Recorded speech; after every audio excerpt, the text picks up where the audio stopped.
بسم اللہ الرحمن الرحیم۔ السلام علیکم میرے پیارے بھائیوں اور دوستوں۔ حکمت کی معراج سمجھے جانے والی ایک ایسی اہم شخصیت ہے کہ جس کا تذکرہ اللہ پاک نے قرآن کریم کی پوری سورت میں کیا ہے، اور وہ سورت بھی انہی کے نام پر ہے۔ البتہ یہ واضح نہیں ہے کہ وہ نبی تھے یا نہیں، لیکن وہ ایک دانا آدمی تھے جن کی زندگی کا ہر لمحہ حکمت سے بھرا پڑا ہے۔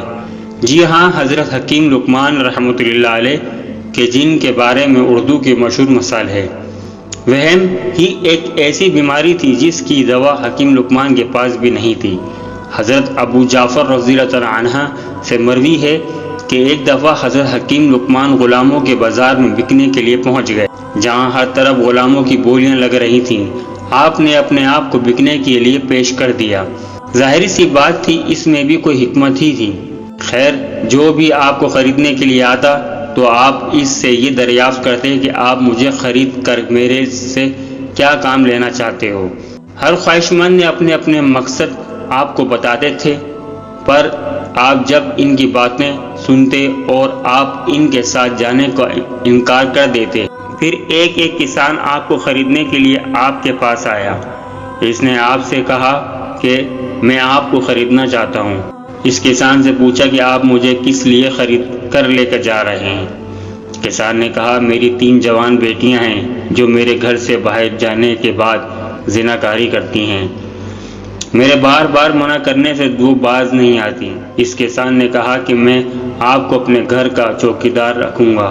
اس سے زیادہ اس نے آپ سے کوئی بات نہ کی۔ آپ کو وہ کسان پسند آیا تو آپ اس کے ساتھ جانے کو تیار ہو گئے۔ اس طرح وہ کسان آپ کو خرید کر اپنے گھر لے گیا۔ گھر جا کر کسان نے کہا، میری 3 جوان بیٹیاں ہیں، میں ان کو گھر میں بند کر کے کھیتوں میں جا رہا ہوں۔ اگر وہ آپ سے کہیں کہ دروازہ کھولو تو آپ ان کا دروازہ مت کھولنا۔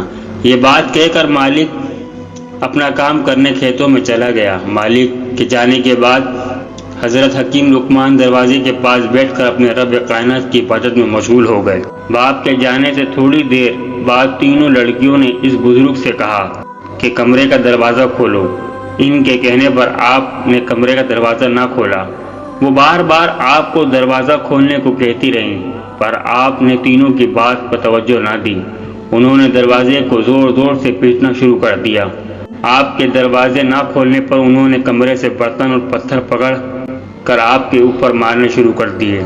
پتھر لگنے سے آپ کا سر بہت زخمی ہو گیا، سر سے خون بہنا شروع ہو گیا۔ خون اتنا بہا کہ آپ کا چہرہ مبارک خون سے تر ہو گیا۔ آپ اللہ کی عبادت میں مشغول رہے، اپنے چہرے مبارک سے خون کو صاف کر لیا تاکہ کسان کو پتہ نہ چلے کہ آپ کے ساتھ کیا ماجرا ہوا۔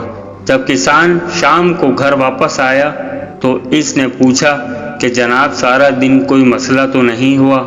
اس کے دریافت کرنے پر آپ نے کہا، نہیں جناب۔ دوسرے دن کسان اپنی کھیتوں میں جانے لگا تو اس نے آپ سے پھر یہی کہہ دیا کہ دروازہ نہ کھولنا۔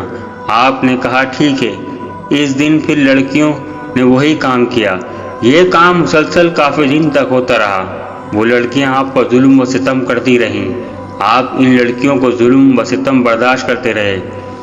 جب ان لڑکیوں نے دیکھا کہ ہم ظلم کی انتہا کر رہے ہیں، پر یہ بندہ تو اپنے خدا کی عبادت میں اتنا مشغول ہو جاتا ہے کہ ان کو ہماری جانب توجہ دینے اور ہمارے ظلم و ستم ہمارے باپ کو بتانے کی خبر ہی نہیں ہے۔ سب سے چھوٹی بہن نے سوچا کہ یہ خدا کا بندہ ہر وقت اپنے رب کی عبادت میں ہی مگن رہتا ہے۔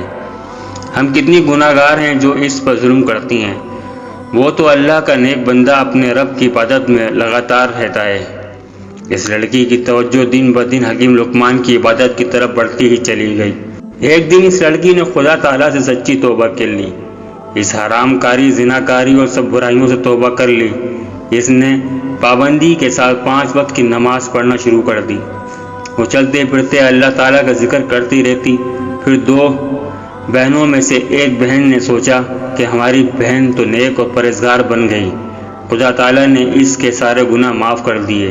دوسری نے بھی اپنی زناکاری کو چھوڑ کر سچے دل سے توبہ کر لی۔ اے خدا مجھے معاف کر دے، میں بہت گناہ گار ہوں۔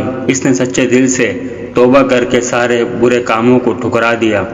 اپنی چھوٹی بہن اور حضرت لقمان کی طرف عبادت میں مشغول رہنا شروع کر دیا۔ دونوں بہنیں صبح اٹھتی، گھر کے کام کاج کرنے کے بعد سارا وقت اپنے رب کی عبادت میں صرف کر دیتی۔ یہ ماجرا جب تیسری بہن نے دیکھا تو اس نے بھی سب برے کام چھوڑ کر اپنے رب کریم سے سچی توبہ کر لی۔ اسی طرح تینوں بہنیں حضرت حکیم لقمان کی طرح اللہ تعالیٰ کی عبادت میں معروف رہتی تھیں۔ کسان دانہ آدمی تھا، اس کو علم تھا کہ جب کوئی سختی کرنے سے اپنے برے کاموں سے توبہ نہ کرے تو اللہ والوں کی صحبت میں رہ کر ہی اپنے آپ کو تبدیل کر سکتا ہے۔ اسی لیے اس نے حضرت حکیم لقمان جیسے انسان کو چن کر اپنے گھر کی رکھوالی کے لیے مقرر کر دیا۔ یہ بات جب ارد گرد کے قبیلوں کی عورتوں کو پتہ چلی تو انہوں نے بھی خدا کریم سے معافی مانگ کر اپنے سارے گناہ معاف کروا کر خدا کے نیک بندوں میں شامل ہو گئیں۔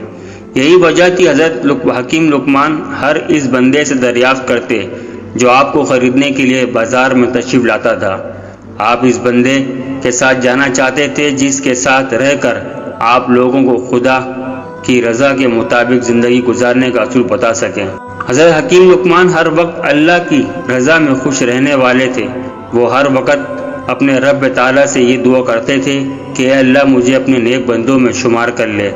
حضرت لقمان نے فرمایا کہ میں نے کافی عرصہ دوائیوں سے مریضوں کا علاج کیا، پر جو علاج اللہ کی دعا میں ہے وہ کسی دوا میں موجود نہ ہے۔ ایک بندے نے آپ سے دریافت کیا کہ اگر دوا سے تکلیف بڑھتی جائے تو کیا کیا جائے؟ حضرت لقمان نے فرمایا کہ اپنے خدا سے دعا میں وقت بڑھاتے جاؤ، خدا ضرور سننے والا اور جاننے والا ہے، وہ ایک دن ضرور آپ کی دعا قبول فرمائے گا۔ آپ کی عظمت کا ذکر قرآن پاک میں بیان کیا گیا ہے۔ حضرت حکیم لقمان کے نام پر اللہ تعالیٰ نے ایک سورہ لقمان قرآن پاک میں نازل فرمائی۔ حضرت حکیم لقمان فرماتے ہیں کہ ہم بندوں کی برائیوں کو ایک دوسرے کو بتاتے ہیں کہ وہ بندہ ایسا ہے، وہ بندہ ویسا ہے۔ اس طرح بندے کی دل آزاری ہوتی ہے، وہ بندہ اپنے برے کاموں کو چھوڑنے کے بجائے مزید برے کاموں میں مشغول ہو جاتا ہے۔ ہم بندوں کو پیار، محبت اور سلوک ہی سے اللہ کی بندگی کی طرف مائل کر سکتے ہیں۔ آج کل کیا ہو رہا ہے کہ اگر ہم کسی شخص میں کوئی برا کام دیکھتے ہیں تو ہم اس کی غلطی کو چھپانے کے بجائے ہر بندے کو اس کی غلطی بتاتے ہیں، اس کو معاشرے میں بدنام کرنے کی کوشش کرنے لگتے ہیں۔ یہ بالکل غلط ہے۔ ہمیں چاہیے کہ ہم جب کسی شخص میں کوئی برائی دیکھیں تو اس کی دل کی آزاری نہ کریں، بلکہ اس کو پیار و محبت سے بتائیں کہ اے اللہ کے بندے یہ برا کام نہ کر، اس سے ہم اپنی دنیا و آخرت تباہ برباد کر رہے ہیں۔ برے کاموں کو چھوڑ کر اللہ سے توبہ کر لو اور سنت محمد مصطفیٰ صلی اللہ علیہ وآلہ وسلم کے مطابق زندگی گزارنا سیکھو۔ اللہ تعالیٰ سے دعا ہے کہ ہم سب کو سیدھے راستے پر چلنے کی توفیق عطا فرمائے، آمین۔ اگر میری آپ کو ویڈیو اچھی لگی تو پلیز میرے چینل کو سبسکرائب کریں، لائک کریں، شیئر کریں، شکریہ۔